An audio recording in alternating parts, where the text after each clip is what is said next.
What are 6 ways to survive 2025? Hi, I'm Kayla Swanson, and I'm your host of High Performance Salon Academy's Profitable Salon Owner Podcast. And today I get to hang out with Jason Everett. What's up, Jason? What's going on, Kayla? You excited to talk about this? Because I think 2025 is going to be hot. It's going to be spicy. I know. I've been seeing a lot of controversy out there, people's opinions of what 2025 is going to look like. So I'm really excited to have this conversation, to whether you're listening to this and you are nervous for next year, you're excited for next year, wherever you kind of land. I'm super excited to have the conversation to how to set yourself up for success for the new year, no matter what happens. Yeah. And I would just say, like, I'm not Nostradamus. Like, I don't have some like 2025. Like, and there's people out there that are like, 2025 is going to suck. 2025 is going to crush. It's finally going to be time where a millennial is going to be buy a house. Like, whatever the thing is that they think is going to happen.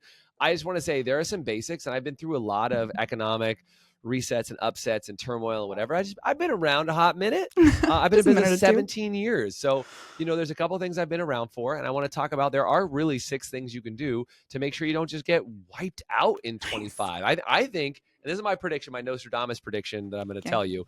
I think a lot of mediocre salons are going to get completely wiped out in 2025, and probably not for the reasons that you think. So if you're like, I probably should know what those are, you should probably listen to the podcast today. Yeah. No matter, you could, wherever you're at in your salon, no matter how big it is, knowing what those things are to even be aware of and compare yourself up against it, I think is a really good place to start from the new year to kind of give you peace of mind, or even a place to kind of be like, am I on the right track? So I'm really stoked. So 6 ways to survive 2025. Jason, let's get into it. Yeah, let's talk about all of them. Let's talk about it. Yeah, let's talk about them. So I think, like I said, there's a lot of people that I think are going to get wiped out in the salon spa space because they're kind of they're buying into it. So I think level 1 is don't participate in the discussions that are going on that are saying everything will be great or everything will be bad.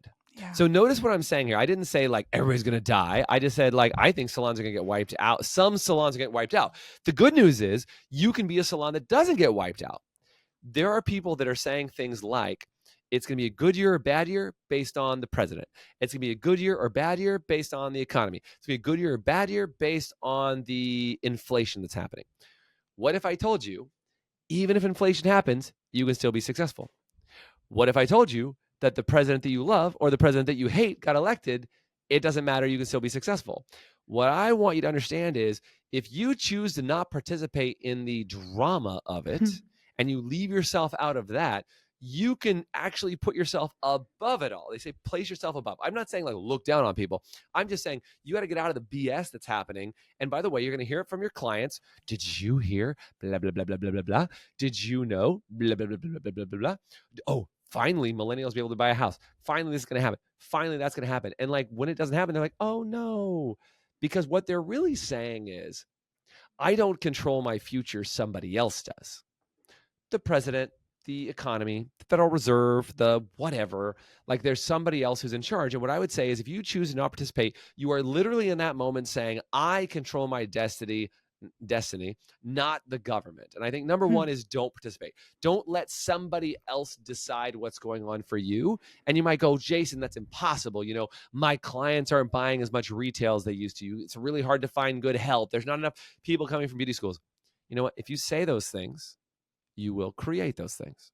And so what I'm saying is choose to not participate in everybody else's BS drama, etc., and you'll be on a really good path. That's kind of tip 1, if that makes sense. Yeah, man, I love that because I think there's so much, you find people's opinions everywhere.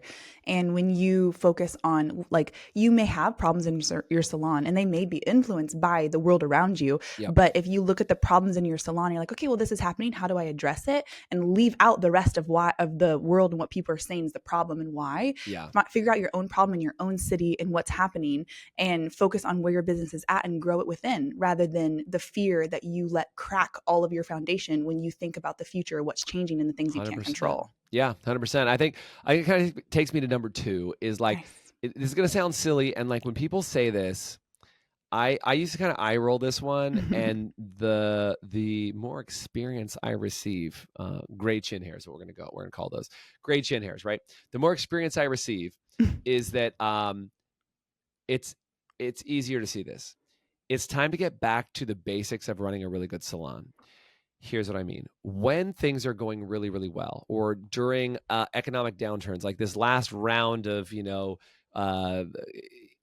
economic crisis during COVID and bailouts and all this other stuff that happened, People got fat and happy, to being really honest. Like, I know it sounds weird. People are like, well, people weren't fat and happy. It sucks. But people actually got infused with money. So we received some PPP loans, some ERTC credits, or the ERC credits. What am I trying to say? Anyway, the version of that. What did I say? PPP, EIDL, all those credits and things that existed, is that people actually had a lot of money and they were actually flushed with cash. So a lot of people were bailed out. They were surviving. People were doing some good things. And now money's starting to get a little bit tighter for people. And so what you have to look at is you go back to basics like, hey, what's our guest experience like in the salon from start to finish? When's the last time we looked at it and wrote down, are we really giving them 1,000% of our best effort for that entire experience from when they walk in the door? Because a lot of people are doing things like, I heard somebody, this is not a knock on the salon. So this is a very successful, very large salon, multi-million-dollar salon location who said this to me. And they'll I know they'll hear this right, even if they listen to this podcast. I said, what's it like when people call you on the phone? And they say, well, we pick up the phone and we say, thank you for calling our salon. And we ask them what they're looking for. And then we go into this explanation about our pricing system. And then we tell them to go fill out the survey online and then get back on the phone with us. And I say, whoa. What'd you just say? They're like, well, I tell them about our pricing system. I'm like, okay, knock number one. Don't explain your pricing model. Ask them what they need. And then fit whatever they need into your pricing model. Your pricing model is actually irrelevant for them. They're like, no, our pricing model is a really big deal. And we have to tell them that there's different levels of people. And no, too much information. You're educating. All you have to do is say, what are you looking for? We have that. That's it. Then they said, I make people go online and fill out the survey to assess themselves with the right stylist. I love that survey. I think it's a beautiful survey. But I'm like, if you're on the phone with them, do not make them take a damn survey. If I hang up the phone with you, remember, this is a sale. I've been in sales since I was 18 years old.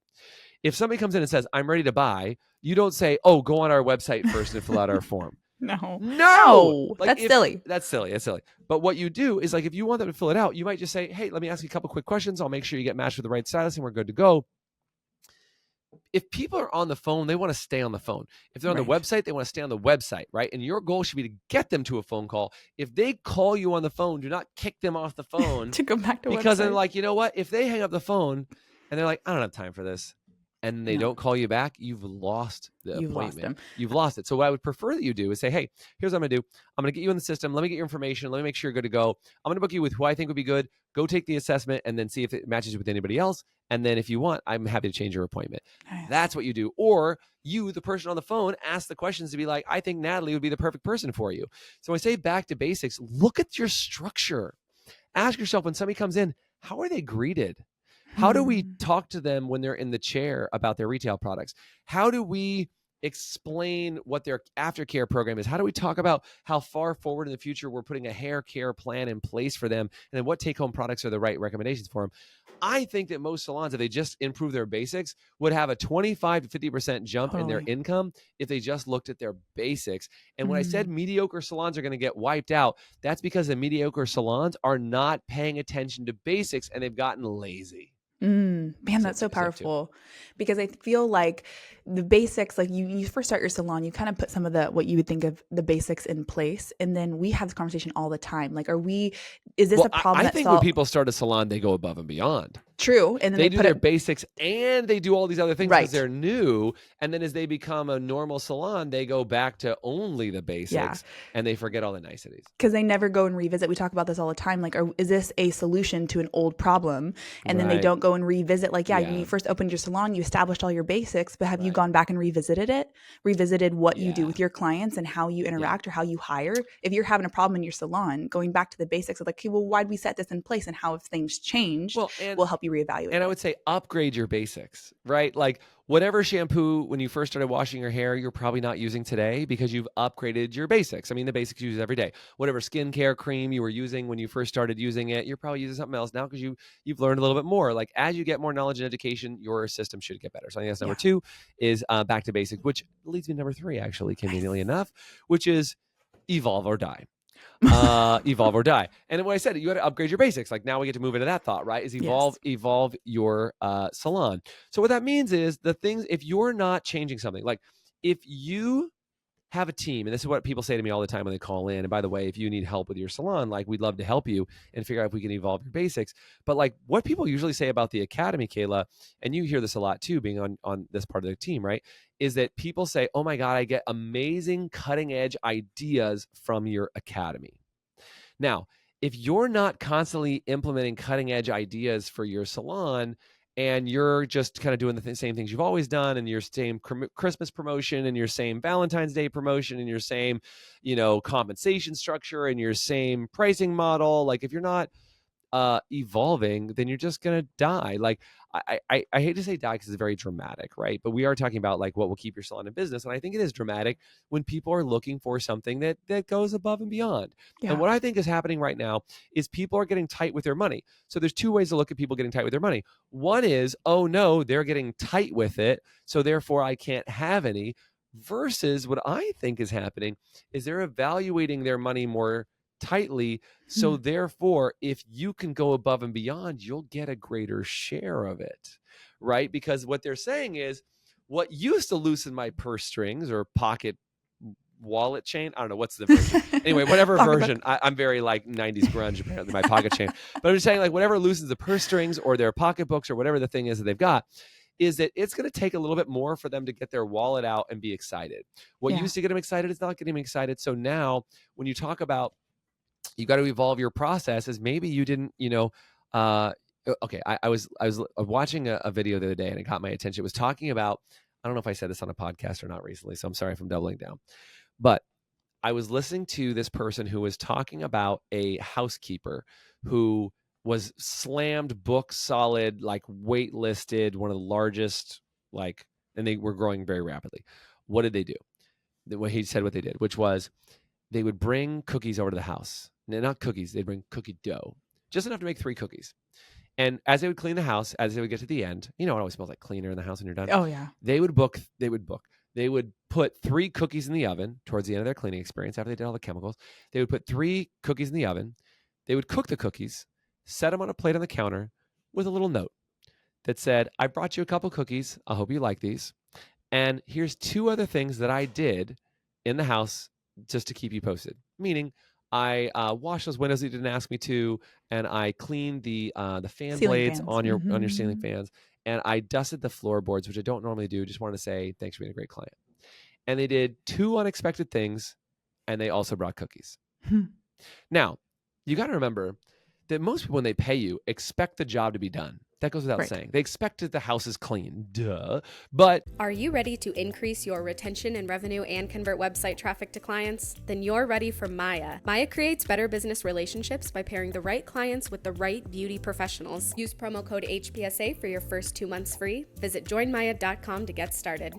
And they expect their hair to look good. They expect that they are going to feel good walking out of their salon. But when you give them something they don't expect, when you give them something they don't expect, that's when the relationship is made, and that's where referrals come from. Is when you can give your guests something they don't expect, a little surprise and delight. They will go, God, I love my stylist, Kayla. She's amazing. She did this like this really cool, treatment when she was dealing with my scalp, and then she gave me this other thing, and she gave me this other little piece of something that I was able to have, and like it was really nice, and I enjoyed that experience. There was a little scalp massage. There was this. There was that. Whatever those niceties are, and you decide what your niceties are. I don't know. Maybe it's an aromatherapy on the towel, on a hot towel while you're doing the shampoo. I don't know. Maybe there's a massaging conditioning treatment, whatever it is. Surprise and delight is you've got to evolve your process and surprise people in order to get them to loosen up their purse strings, in my opinion. I think that's what people are looking for now to be able to operate at a higher level of giving you their money. Just my opinion. Man, that gives me my brain thinking of how much like if you think about other like big brand companies, they don't do the same promotions over and over again every holiday surprise season. and delight all the time. Who do like fast food restaurants? They're back. They bring back a hamburger they've had 3 times. Some random thing. But big places bring like they're constantly evolving and renewing and changing and keeping up with like what is the interest of our ideal avatar now, and then bringing that into it and listening more. I would say gift sets. I used to work with Philosophy Skincare, Clarence Makeup, and some Bare Minerals, and they always have a new holiday collection that they put out that never has the same stuff in it. It's always a little bit different. People are like, ooh, what's the holiday thing this year? So same thing, like you might want to put some mix-up gift baskets and things like that are on the shelf, but I think really just making sure that as you go into this next year, you find some ways to surprise and delight your clients. I think it'll be massive in ways that they haven't experienced before. Yeah, I think Love that. I think number 4 for me on this list is you got to double down on your people. I think I don't think I've seen the studies, so I think and have seen the studies that we are in one of the largest mental health crises in existence. I was looking at this, the teenage stress levels, I think mainly courtesy of social media. Teenage stress levels at their all-time high. It was like, 12-year-olds are experiencing unprecedented levels of like stress and anxiety because we are in comparison nation, right? We are in, you get to see everybody on social media. In fact, I just saw something that Florida said they were going to ban social media for children under 14 years of age because like they were just, it could have been just a headline bait piece thing. But I was like, well, I mean, I get it because they're literally saying it's doing damage to people's brains. And it's having this challenge, right? And so when I say double down on your people, remember that your team does not have very many mental health resources. And a lot of times in the salon spa industry, there's people that don't get a lot of support at home from their family, from their partner, from their parents, from their spouses, and you become their source for everything. I was watching this study that said that in relationships, people have less friends now. They don't have their friend groups. And so their spouse, they're putting all their relationship pressures on their spouse, which is creating a lot of people to get divorces. But I've also heard that in the workplace, people have less friends. So they're counting on their workplace to not only provide them with an income and a mission, and now you have to provide them with their friends and their social life. That's a lot of pressure for a workplace. That's a lot of pressure for a relationship. And remember, your guests are starved as well. So they're coming to you and you're their psychologist, psychiatrist, their shrink, you're all those things, right? So just remember, if you double down on people, give them resources to help their mentality, which is why in 2025, man, I'm going to talk about those too early, but like in 2025, we're rolling out more mental health resources and more topics on this subject because I think mental health is such a big thing. If that's helpful, comment mental health or send us a message saying mental health, because we're getting ready to offer not only resources for you as a salon owner, but also for your entire stylist team and tips that they can help to talk to people that are in the chair. Are you still guessing what your color services are actually costing you? Guessing the cost of your services is eating into your profits. With Salon Scale, you can separate your parts from your labor and charge for every drop of color used. Stop letting your back bar drain your earnings. Click the link in the description to get 10% off of your first year or start your free trial today. Salon Scale. Profit starts with every mix. I was watching a video, Kayla, I don't know if you saw this, but there was a video that said, would you like a haircut today with psychology or without psychology? And they were like, what do you mean? And she was like, oh, I can't afford the one with psychology. And so she's like, because my husband just left me yesterday. And the girl literally puts tape over her mouth. And she's like, because you can't, I'm not going to be your psychiatrist today. So I'm just saying that like, as a stylist, you're taking on people's stuff. As a business owner, you're helping people deal with their own mental hiccups and issues. So I think you got to double down on your people and serve your people in a way that helps them stay mentally sharp. And I think that's going to help.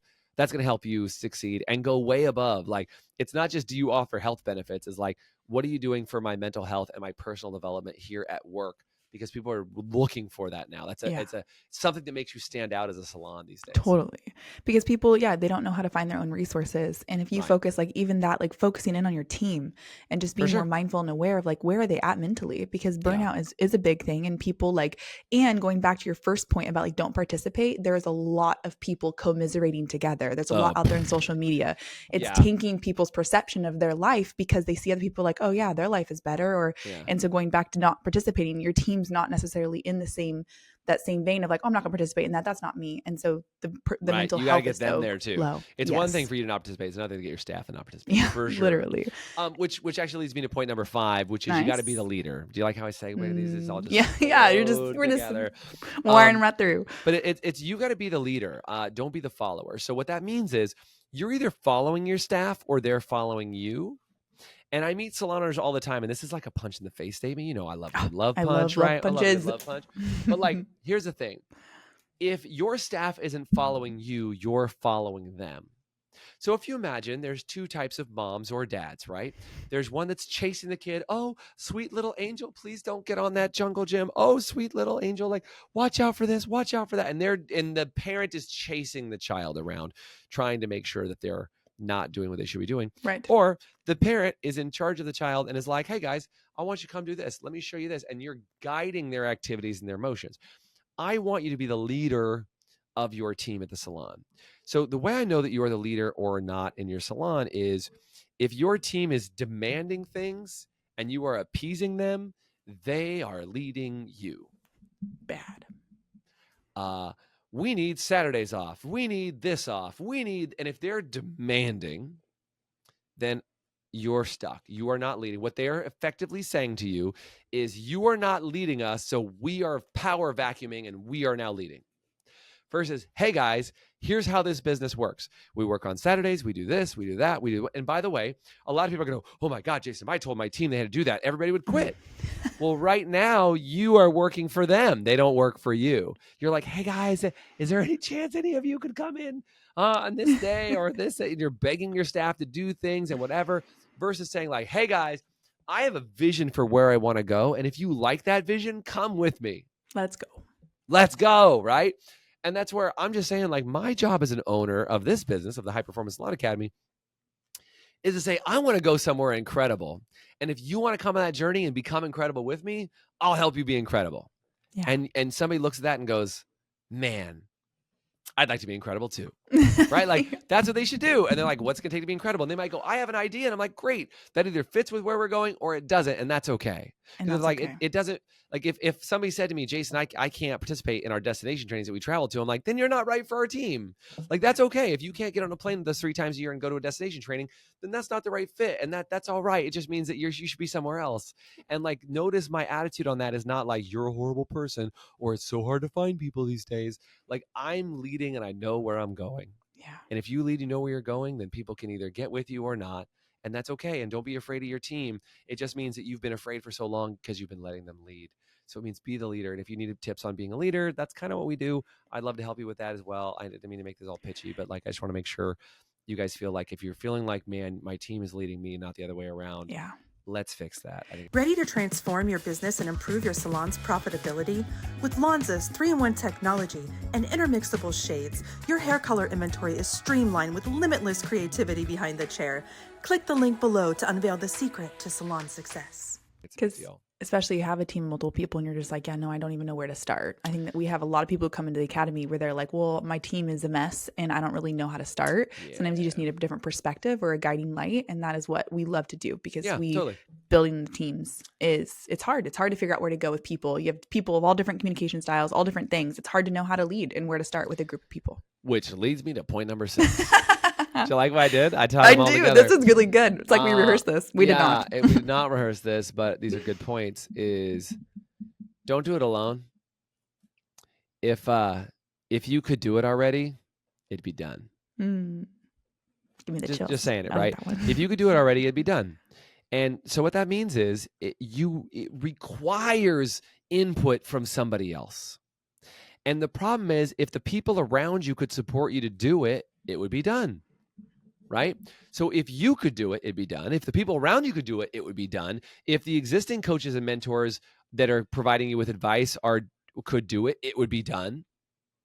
So my challenge to you is this, is like, don't do it alone. You need to surround yourself. And this is what I would look at. Somebody asked the other day, I thought this was really funny. Somebody asked the other day, they said on a social media post, it said, how many of you have written a book and how many of you know people that have written books? And I was like, oh, that's interesting. And I raised my hand. I'm like, I wrote a book. I wrote Profitable Salon Owner, right? I was like, that's cool. And I remembered myself 17 years ago when I started this business and I didn't write a book. I didn't have a book. And that was just something that was like, hey, I didn't think I needed one. And it probably took way too long to write a book, but whatever. And what was interesting is I've been in a couple communities where almost every person in that community has a book. And it was kind of inevitable that I would write a book because every time I talked to somebody, they'd be like, Jason, you should write a book. You should write a book. You should write a book. You should write a book. I was at an event in St. Louis and a friend of mine who had written a book was like, Jason, you should write a book. And it's like, it almost became impossible for me to not write a book because everybody around me had written a book. Well, and now I'm really proud because I'm like, not only have I written a book, I'm working on a couple more books. And like, almost every person I know has a book, and I encourage other people to write books, right? I have lots of friends who've written books, and I feel very proud of that.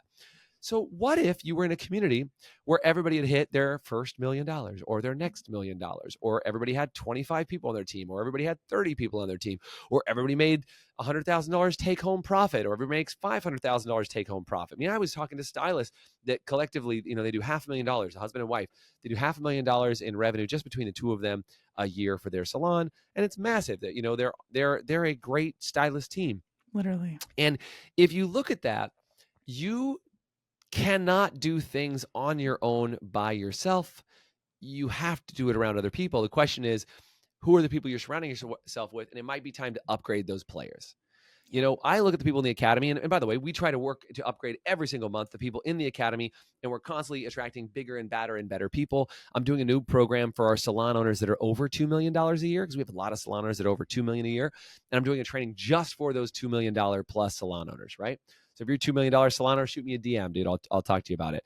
Nice. But I bring it up because I always want those salon owners to be looking at where they want to go next. Yeah.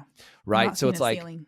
yeah. And like, I want them to know if you're already doing $1 million, you need to look up to 2 million. If you're already doing 6 million, you need to look at people who are doing 10 million and figure out who do you need to look up to, and who is going to help surround you to do some incredible things to help you grow. Now, the only problem with that I'll give you is when you're at the top of the heap and you look around, and you're like, man, we're kind of the biggest show around here. It's hard to duplicate people. And so there was a company here in Sacramento that was a large plumbing company. And they were trying to get bigger and bigger and bigger. And they became the largest one in Sacramento. And they were like, I don't know who to duplicate anymore.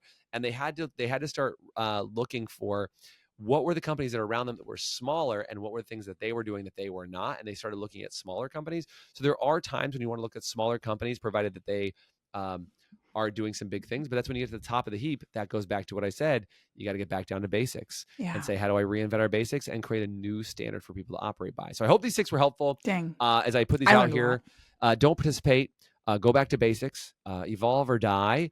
Double down on your people. Be the leader. Don't be the follower. And don't do it alone. Get some help. Comment help. I'll help you, for crying out loud. But make sure you get some help. We want to make sure that you get some success. And I think that's how you don't get wiped out in 2025. Thank you, Jason. What a great! I always enjoy having you on the podcast. I learn a lot, and I I think being that on the podcast, Kayla. Good. It's a good day. Thanks for hosting. I appreciate it always. Yeah, absolutely. So if you're listening to this and any of those resonated with you, whether you feel like, oh yeah, I'm good there, or however that was feeling, there's going to be a number in the description, and you can text us anytime. I would love to hear from you. I'd love to support you in any way that we can. Thank you for hanging out with us, and we'll see you next time on the Profitable Salon Owner Podcast. You've been listening to the Profitable Salon Owner Podcast.